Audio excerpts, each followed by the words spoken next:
영적인 귀로 듣지 않으면 하늘의 소리가 잘 들리지 않겠죠. 그죠? 그냥 그래서 간절히 사모하고 기도하는 마음으로 들을 때 틀림없이 각자에게 주시는 말씀이 있을 줄로 믿습니다.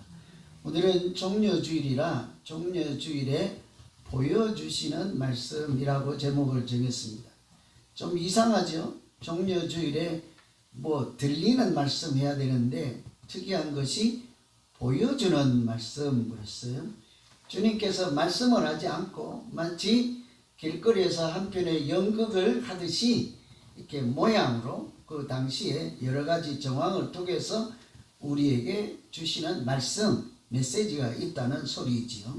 그래서 오늘은 특별히 말씀 안으로 또 우리 그 당시에 종려주일에 예루살렘 성으로 들어가시는 그 현장으로 우리가 한번 가 있어 봐야 하나님께서 종려주일의 모습을 통해 각자에게 무슨 말씀을 하실까가 보이기도 하고 영적으로 들리게도 될 것입니다. 아시는 대로 종려주일은 예수님께서 보통은 시골이라고 할 수 있는 갈릴리 지역에 계시다가 예루살렘 성전이 있는 예루살렘으로 가시던 중에 그 성에 들어가는 날이 종려주일인데요. 그냥 종려주일이라는 이름이 붙은 것이 아니라 하필 그때는 사람들이 예루살렘 성에 운집해 환영하고 마중하던 사람들이 종려나무 가지를 흔들었다 해서 종려주일이라는 이름이 붙었죠. 우리도 여기 미국에 사니까 종려나무를 이렇게 흔히 볼 수 있지 않습니까? 그 잎을 보면 좀 이렇게 햇빛이 찬란한 광명이 찬란한 모양처럼 뻗어 있잖아요. 그죠? 승리를 상징한다 해서 종려나무를 가지를 흔든다 해서 종려주일이라 하는 이름이 붙어 있긴 한데 사실은 그것은 겉모양을 보고 붙인 표면적인 이유에서 붙어진 이름이죠. 실상은 종려주일이 아주 특별한 의미가 있는 날이기 때문이죠. 다 아시는 것처럼 예수님께서 십자가에 달리는 고난의 길에 첫 고난을 받으시는 성금요일이 있는 주간의 첫날이기 때문인 거예요. 십자가를 지시기 위해서 가시는 예루살렘 입성이다 해서 특별한 의미가 있는 거죠. 갈릴리에서 예루살렘으로 오시는 길에서 여러 차례 제자들에게 이런 말씀을 하셨죠. 이것은 인자가 고난을 받고 사흘 후에 다시 부활하실 것이다. 이런 말씀을 제자들에게 하는데 그 제자들이 인자가 고난을 받고 이렇게 한다 하니까 제대로 깊이 있는 뜻 그대로 알아듣지를 못하죠. 그러니까 예수님께서 자꾸 3번씩이나 반복을 해서 말씀해 주셨습니다. 제자들은 잘 알아듣지 못했을지라도 예수님은 마음속에 분명한 거예요. 이 길은 여느 때와 같이 예루살렘에 또 한 번 가는 것이 아니고 십자가에 달리시고 사실은 이렇게 화목제물 그 죽음이잖아요. 죽으러 가시는 그때 첫날이라 특별한 날이므로 우리가 이렇게 기억하고 기념하고 그때 우리에게 그날 그 시간에 우리에게 주시는 말씀이 무엇일까 하고 오늘 같이 하나님의 말씀을 듣는 줄로 믿습니다. 그런데 좀 한 가지 조금만 생각해 보면 이상한 것이 있어요. 예수님은 틀림없이 알고 가신다고요? 이 길은 십자가의 길이다. 죽는 길이죠. 근데 길에서 예수님을 맞이하던 사람들은 어떻게 하고 있습니까? 만세 이러고 있다고요. 호산나 이렇게 소리를 지르고 있잖아요. 그럼 막 이렇게 개선 장군이 승리하듯이 이렇게 환영하는 듯한 축제 분위기잖아요. 이 앞뒤가 안 맞는 거죠. 누군가 죽음을 향하여서 가는 길에 그 어떤 종류의 죽음이라고 한들 예를 들어서 극악무도한 죄인이 사형을 받는 날이라 할지라도 그 앞에서 누구나 만세라고 소리 지를 사람은 아무도 없잖아요. 근데 예수님께서 들어가는데 사람들은 나무를 흔들고 환호성을 지르고 이렇게 하고 있는 거죠. 사실은 조금만 알면 어떻게 해야 돼요? 주님 이 길로 가시면 안 됩니다. 이것은 사람들이 십자가에 달려고 하시는 사형 죽는 길이므로 이 길로 오시면 안 됩니다. 제가 이렇게 새끼를 봐두었으니 이쪽으로 도망을 가십시오. 이게 정상이지 않겠습니까? 이런 것을 잘 생각해 보아야 되는 거예요. 그래서 예수님께서 성에 도달하셨을 때 말씀을 하지 않죠. 단지 모양으로 우리에게 주시고 싶은 말씀을 보여주는 거죠. 그래서 오늘 우리가 그 종려주일에 예루살렘 성 입구에서 예수님을 만나서 보고 있는 현장에 있다면 저분을 어떤 분으로 우리가 생각하고 맞이할까? 어떤 예수님을 그 자리에서 만날 수 있었을까요? 직접 말씀은 아니하시지만 입성하시는 장면을 통해서 주님은 우리에게 무슨 말씀을 하고 싶을까요? 오늘 말씀을 깊이 상고하고 묵상하고 살펴보면 예수님은 그 순간에도 평화를 선포하셨습니다. 그래서 예수님이 하시는 걸 보고 우리에게 평화를 생각하게 하신 거죠. 2절에 보시면 이르시되 너희는 맞은편 마을로 가라. 그리로 들어가면 곧 아직 아무도 타보지 않은 나귀 새끼가 매여 있는 것을 보리니 풀어 끌고 오라 그러죠. 이 성문이 있잖아요. 도성에 여기도 프랑스 파리의 개선문 같은, 또 이 한국에 같으면 옛날에 조선시대 같으면 남대문 동대문하고 사람들이 아무데나 막 들락날락 하는 게 아니고 그 관문을 통해야 성 안으로 들어가잖아요. 그것은 많은 일들이 일어나는, 반드시 거쳐가는 과정이죠. 예수님께서 그곳에 이렇게 오셨을 때 보통 사람들이 어떻게 하는지를 알고 계셨죠. 보통 장군들이 전쟁에 나가서 그 싸움을 이기면 개선장군이라고 하잖아요. 승리하고 돌아오는, 올림픽 금메달을 따고 오는 사람들 요즘 공항에 나가면 환영 인파가 막 소리 지르잖아요. 전쟁에 나가서 장군들이 이기고 돌아올 때는 많은 군사들이 뒤를 따르고 맨 앞에 장군들이 말을 타고 기세 등등하게 이렇게 지휘봉을 세우고 멋지게 이렇게 들어오잖아요. 사람들은 환영을 하고 만세하고 막 이렇게 할 거 아닙니까? 예수님이 그 장면을 알고 계신 듯해요. 그런데 그 장면을 다른 각색으로, 다른 모양으로 연출하신 것이죠. 나는 말을 타지 않고 뭐를 타시겠다는 거죠? 나귀 새끼를 타겠다 하는 거죠. 무엇이 다를까요? 나귀랑 말이랑. 말은 군사를 상징하는 동물이죠. 전차들 있잖아요. 나귀가 전차를 타진 않습니다. 짐은 나를지 몰라도. 말은 오늘날 탱크와 같은 존재라고 하면 되겠죠. 그래서 말은 군대의 힘을 보여주는 동물입니다. 실제로 걸어가는 사람하고 말 타고 가는 사람하고 싸우면 누가 이겨요? 말에 사람이 근처도 못 가죠. 말이 한번 움직이면. 그래서 이제 보병으로 싸우다가 기마민족이 나오면 옛날에 역사를 보시면 알지만 그게 다 무너지는 것이지 않겠어요? 징기스칸이라고 하는 사람이 몽골에서 세계 제국을 만들 수 있었던 것은 말을 잘 타고 그 기동력, 기마, 병력을 이용했기 때문이잖아요. 그것을 아시고 예수님은 반대로 군대의 힘이나 어떤 힘이든지 세상의 군왕들이 사용하는, 세계를 정복하려고 할 때 이용하는 그런 힘을 보여주기 위해서 말을 타신 것이 아니고 나귀를 타셨다. 다른 것을 말씀하고 다른 것을 보여주고 싶은 것이죠. 우리는 그 나귀를 타신 것을 겸손의 표본이라, 겸손하여 나귀를 탔다 이렇게 알고 있죠.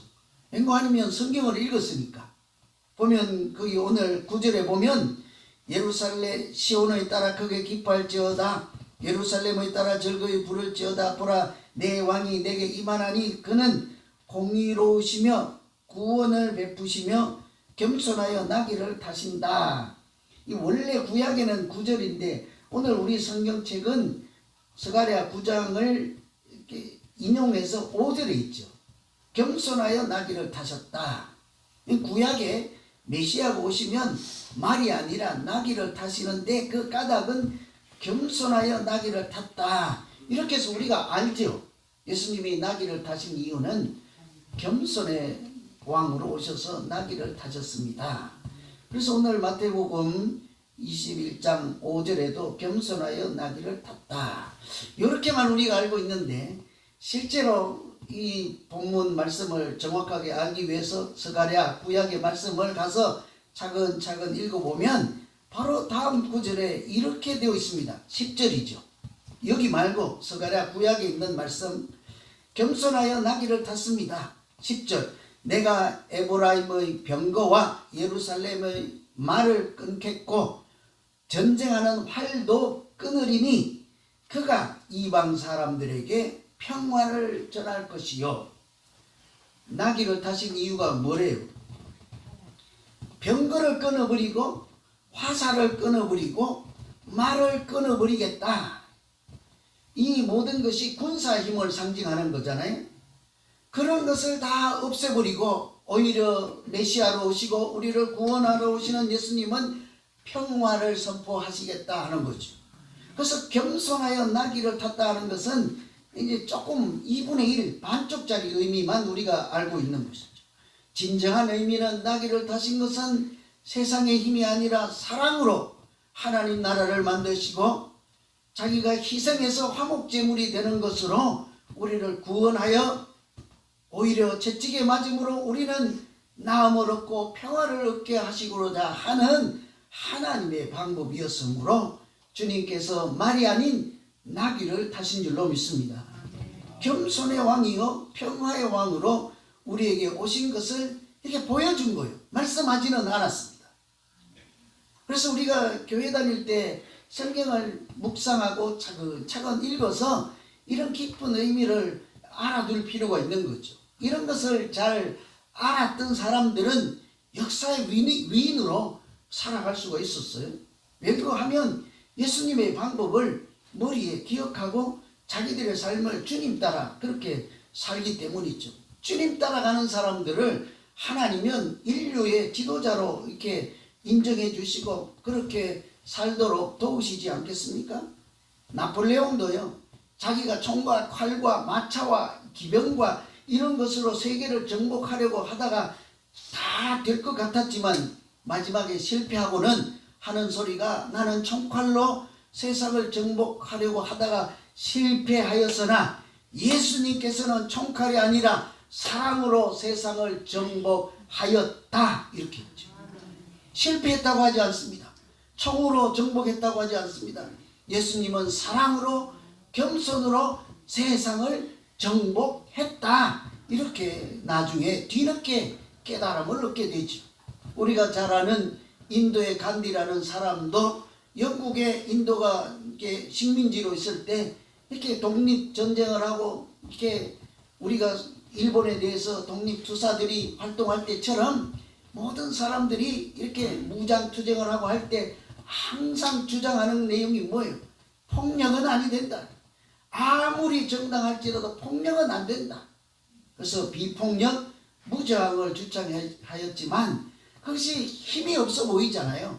총칼을 든 사람들에게 맨손으로 나가서 사랑을 전하는 것이 우스꽝스러워 보이잖아요. 그런데 어떻습니까?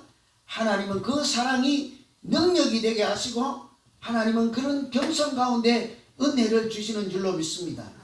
그래서 항상 하나님이 우리에게 말씀하실 때는 세상 방식을 얘기하지 않아요. 교만한 자를 물리치시고 겸손한 자에게 오히려 은혜를 주신다 이렇게 말씀하죠.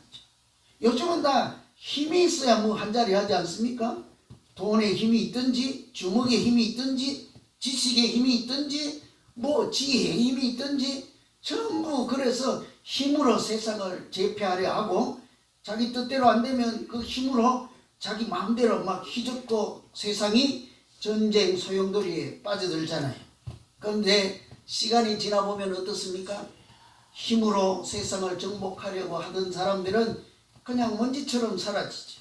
사랑으로 세계를 정복하려고 했던 이런 사람들은 인류의 스승으로 이렇게 남지 않습니까? 그래서 예수님께서 종려주의를 통해서 이렇게 자기가 남루하게 보이고 우스꽝스러워 보이는 그런 장면을 연출하면서까지 말보다 더 큰 웅변으로 우리에게 말씀하시는 거죠. 누가복음에도 늘상 그렇게 합니다. 너희는 모든 사람으로 더불어 화평하라. 항상 주님께서 어디에 가든지 너희는 먼저 평안을 빌라 이렇게 말씀하시잖아요. 우리 왜 신방 가고 어느 집에든지 가면 가서 막 방 구경하고 화장실 구경하고 막 이렇게 집 좋다 이렇게 할 때 그 중에 한두 번은 앉아서 조용히 기도하시죠. 그죠? 다 그런 건 아니야. 제가 이렇게 너댓 명 데리고 가보면 모시고 같이 가면요, 집이 좋다 번쩍하네 막 이러고 있는데 어떤 분은 조용히 앉아서 기도하잖아요. 그분 무슨 기도할까요? 나도 이런 집을 주시옵소서. 이 집이 너무 커서 실투가 납니다. 그러겠어요? 이 말씀을 기억하고 있는 거예요. 어디든지 가면 먼저 평안을 빌라. 뭐 이 집이 아프지 않게 하셔서 뭐 이런 게 아니라 하나님, 이 가정이 하나님 없는 가정 되지 않고 하나님이 주시는 위로와 평강으로 평안이 충만한 가정 되게 해 주시옵소서. 아무 내용 몰라도 돼. 그 가정에 무슨 질고가 있는지 무슨 기도 제목이 있는지 몰라도 돼. 내가 그런 자세한 내막은 모르나 하나님의 이름으로, 주의 이름으로 이 가정에 평안을 부어 주시옵소서. 그래도 다음에 또 같이 가면 또 뭐 화장실이 크네, 막 집이 몇 채네, 뭐 이런 거 따져보고 침대가 고급이네, 그런 소리 하지 마세요. 그 순간에 제가 입 딱 다물고 있어도 저 믿음이 10원어치도 안 되네 이렇게 생각할지도 몰라요. 나 그런다고 하지 않았어요. 그럴지도 모른다 그랬어요. 그죠? 그 주님이 그래서 우리에게 자기도 몸소 평안을, 전쟁이 아니라 말이 아니라 나귀를 타시며 평안을 선포하시고 오히려 십자가에 달려도 우리에게 평안을 주시려고 오신 분이시므로 우리에게도 말씀하신다고요. 종려주일에 너희도 봤지? 내가 이런 중에도 평안으로 평화를 선포하며 이 고난의 길을 가지 않느냐. 너희도 어디에 가든지 먼저 평안을 빌고 너희로서 모든 사람과 더불어 화평하라. 이 말씀이 우리의 마음에, 우리의 심령에 박혀서 세상에 어디든지 가도 저 사람만 보면 하나님이 보내주신 평화의 사람이다, 이런 소리를 듣는 우리 믿음 생활 되시기를 간절히 기원합니다. 그런데도 또 식사할 때 싸울 거죠. 반찬이 나는 2개, 저는 1개. 그죠? 이렇게 제가 자꾸 이런 소리 하는 것은 예방주사 넣는 거예요. 그렇게 하지 말라. 여러분이 싸우서가 아니라 그렇게 하지 말라고 이렇게 비유로 말씀하는 거예요. 그래서 어디에든지 가면 그 사람 때문에 분란이 일어나는 사람이 있고 싸우다가도 그 사람이 가면 조용해지는 사람들이 있잖아요. 우리 모두는 어디에 가든지 예수 이름으로 평화를 만드는 하나님의 자녀 되시기를 간절히 기원합니다. 두 번째, 예수님께서 이 고난주간 종려주일에 이렇게 어려운데도 평화를 선포하고 가시지만 잘 보시면 끝까지 사명만 바라보고 가시는구나, 이런 것을 금방 알 수가 있습니다. 9절에 보시면 앞에 가고 뒤에 따르는 무리가 소리 높여 이르되 호산나 다윗의 자손이여 찬송하리로다. 주의 이름으로 오시는 이여 가장 높은 곳에서 호산나 하더라. 사람들이 호산나 이렇게, 호산나는 구원하소서 이런 뜻인데 뜻을 몰라도 분위기상 이렇습니다. 개선 장군이 들어오고 환영 인파들이 있잖아요. 그럼 그 사람들이 뭘 하겠어요? 와 하고 박수를 치든지 만세 하고 뭐 장군 만세 이럴 거 아니에요. 똑같은 거예요. 그냥 만세라고 생각해도 돼요. 우리를 구원해 주십시오, 뭐, 당신이 최고, 뭐 이런 표현과 같다고 상상하시면 돼요. 뜻은 구원하소서 그렇지만, 그런데 주님은 사람들이 무슨 생각으로 이렇게 만세하고 소리치는지 아시죠? 왜냐하면 예전에 그 오병이어 기적을 베풀었을 때 그 많은 군중들이 이렇게 막 소리를 지르잖아요. 우리의 왕이시여 하고 우리의 왕이 되어 주십시오 그랬잖아요. 왜 그러겠어요? 지금까지 배고프다가 그냥 떡 5개 하고 물고기 2마리로 5,000명이나 이렇게 배불리 먹고 남았다 하니까 그렇구나. 이분이 우리나라를 다스리고 우리를 인도해 가신다면 배고플 날이 없겠구나. 잘 살겠구나. 이 사람이 대통령이다. 이런 소리죠. 그러니까 우리의 왕이 되어 주십시오. 그때 예수님이 왕이 되셨어야 되는데, 그죠? 잘 생각해봐요. 예수님이 세상에 사람들처럼 왕자리에 앉고 싶어서 이렇게 통치자 대통령이 되기 위해서 오셨습니까? 아니면 죄에서 고통하는 사람들을 구원하고 우는 자들의 눈물을 닦아주시고 외롭고 소외되고 버림받은 자들의 친구가 되어주시기 위해서 오셨습니까? 주님은 우리를 구원하기 위해서 보내주신 하나님이 아들이시여 우리를 구원하기 위해서 보내주신 어린 양으로 오신 줄로 믿습니다. 그러니까 예수님의 교회는 우리 왕이 되어달라 이런 소리는요 오히려 방해되는 소리죠. 예수님 가시는 길을 막는 소리. 그래서 베드로에게 뭐래요? 사탄아 물러가라 이러잖아요. 아무리 사랑하는 제자라도 자기가 예수님께서 마땅히 가야 하고 사명을 이루고 하나님의 뜻을 이루고 완성하는 길을 막았을 때는 뭐라고 하신다고요? 사탄아 물러가라. 왜 그래요? 사탄의 본질은 예수님께서 십자가를 지지 못하도록 하는 것이죠. 사람들을 구원하시는 하나님의 은혜와 하늘에서 주시는 평화가 임하지 못하도록, 그래서 하나님을 간접적으로 대적하려고 하는 것이 사탄이지 않습니까? 그래서 당신도 돌로 떡을 만드시오. 저기서 뛰어내려도 또 나에게 절을 하면 온 세상을 주겠습니다 하는 온갖 유혹을 할지라도 예수님은 뭐래요? 오직 한 가지 하나님만 바라보고 십자가에 달리시는 사명이 고통스러울지라도 그 길로 가신 줄로 믿습니다. 그래서 오늘 길가에 있는 사람들이 호산나 다윗의 자손이요 뭐라고 한들요, 주님은 자기가 지금 고난받고 창에 찔리고 피를 흘리고 면류관 가시에 찔리고 이런 길이라 할지라도 조금도 옆을 돌아보지 않는 거지. 마음으로 그 이사야 말씀해 주셨던 십자가가 무엇인지를 이렇게 기억하고 있기 때문이지 않겠어요? 십자가를 가장 잘 설명하는 이사야 53장에 이런 말씀이 있죠. 그가 찔림은 우리의 허물 때문이요 그가 상함은 우리의 죄악 때문이라. 그가 징계를 받음으로 우리는 평화를 누리고 그가 채찍에 맞음으로 우리는 나음을 입었도다. 주님은 내가 고난을 받지만 저들이 평화를 얻을 것이다.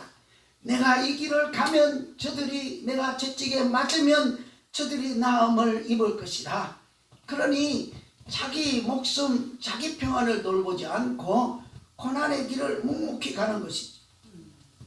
아마도 사람들이 호산나 하고 우리의 왕이 되시고 로마 제국에서 압제를 당하는 이 나라를 이렇게 독립하게 해서 정치적으로 왕 대통령이 되어 주십시오 하는 소리들을 물리치고, 인자가 온 것은 섬김을 받으려 함이 아니라 오히려 섬기려 하고 자기 목숨을 많은 사람의 대속물로 주려 함이로다. 이 말씀을 기억하지 않겠습니까? 우리의 믿음으로, 우리가 믿음으로 산다고 하는 것도 그냥 어쩌다가 예배드리고 찬양하고 이런 것 같지만 크게 보면요 사실은 하나님께서 우리 각자에게 주신 그 사명의 길을 묵묵히 가는 것이 우리의 믿음 생활인 줄로 믿습니다. 여러분 요즘 우리가 창세기를 열심히 읽는 분들이 많은데 그 책을 말씀을 가까이 하고 있다 보면 자꾸 우리 머리에 들어오는 것이 뭐예요? 하나님이 우리 아무 생각 없이, 하나님이 어떤 존재 이유 없이 우리를 만들지 않았구나. 태초에 하나님이 사람을 만들 그 처음부터 우리가 이 땅에 어떻게 존재해야 하는지, 사명을 감당하며 살아야 하는지 이런 것을 생각을 먼저 하시고 계획을 먼저 세우시고 목적을 정해 놓으시고 우리를 이 땅에 보내주셨구나. 이런 것들을 창세기를 통해서 읽어내지 않습니까? 신약 성경도 마찬가지죠. 예수님께서 부르실 때에 그냥 부르지 않았습니다. 너는 배고프게 살지 말라, 가난하게 살지 말라 그러지 않죠. 너는 사람을 낳는 어부가 되게 하리라. 우리를 부르시고 보내신 이유가 분명하였지 않았습니까? 우리가 믿음으로 산다 하는 것은 건강하고 평안하고 걱정 없고 행복하게 살아가는 것이기도 하지만 사실은 멀리 보고 넓게 보면 하나님이 보내주신 목적대로 사명의 길을 이렇게 옆으로 이렇게 도망가지 않고 떨어지지 않고 실족하지 않고 오직 표대를 향하여 하나님 앞으로 가는 길인 줄로 믿습니다. 1956년도에요. 미국의 엘리바마 주에 몽고메리 거기 마틴 루터 킹 목사님이 살던 고향이잖아요. 그 자기 집에 어느 날 폭탄이 떨어진 거예요. 그때 그 집에 갓난 아이가 있었고 자기 아이죠. 그리고 아내가 있었다고. 근데 그 가정에 폭탄이 떨어져요. 그런데 마침 거실은 아주 폭삭 무너지고 다 했는데 인명은 다치지 않았어. 딸과 아내는 살아남았다. 이 소식을 들은 마티킹 목사님께서 이렇게 집에 이렇게 쫓아오니까 이 폭탄보다 더한 일이 일어났습니다. 온 군중들이 창을 들고 몽둥이를 들고 총을 들고 죽이겠다 하고 폭동 전야인 거예요. 왜냐하면 당시는 인종차별에 반대 운동을 하고 있던 때라 대립이 극할 때이지 않습니까? 그런데 이 사람들이 폭탄을 던진 그 반대 진영을 가만두지 않겠다고 이제 전쟁 같은 분위기가 일어난 거죠. 다 총칼 몽둥이로 무장하고 폭동을 일으킬 일촉즉발의 상황에 목사님은 큰일 난 거죠. 그래서 자기 그 집 앞 현관에 올라가서 군중을 향해서 소리를 질렀습니다. 여러분 무기를 버리시오. 무기를 버리시고 다 집으로 돌아가십시오. 우리가 폭력에 폭력으로 대응한다면 우리는 결국은 정오의 늪에 빠지고 말 것입니다. 무기를 버려라. 아무리 억울하고 분노가 치오르고 참을 수 없을지언정 무기는 버려라. 이거는 누구나 다 할 수 있는 얘기잖아요. 그리고 나서 하시는 말씀이 예수님께서 이렇게 말씀하셨습니다. 그래서 제가 오늘 소개해 드리는 거예요. 그 순간에 예수님의 말씀을 그 성난 군중들에게 전해요. 성경책 이만큼 중에 어떤 말씀을 전할까요? 잘 들어보세요. 어디에 나오는지. 예수님께서 이렇게 말씀하셨습니다. 칼을 쓰는 자는 다 칼로 망하느니라. 우리는 폭력이 아니라 사랑으로, 군마가 아니라 평화의 나기로 이 세상을 이겨야 합니다. 어디에 나오는 말씀이에요? 오늘 말씀이잖아요. 말이 아니라 나기로, 전쟁이 아니라 평화로, 힘이 아니라 사랑으로, 은혜로 세상을 이겨야 합니다.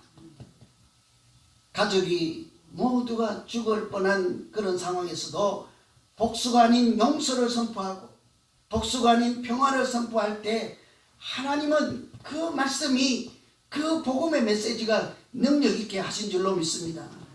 종려주일에 예수님께서 말씀은 하시지 않습니다.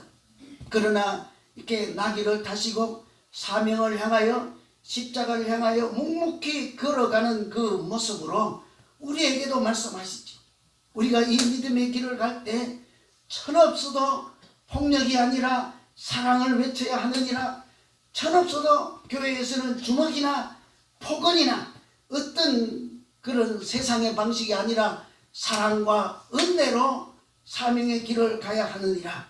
이런 말씀을 우리 가슴에 깊이 받아들이시고 그 말씀이 우리 안에서 살아있어서 움직여서 능력이 되어 그런 믿음 생활하는 우리 모두에게 먼저 하나님의 평화가 임하시고 우리를 통해서 하나님께서 이 땅에 평화의 나라를 세울 뿐만 아니라 땅끝까지 하나님의 사랑과 은혜를 통해서 영혼을 구원하는 십자가의 은혜가 충만한 우리의 믿음 생활 되시기를 간절히 기원합니다. 기도하겠습니다. 하나님 아버지, 종려주일에 주님은 묵묵히 말씀도 하시지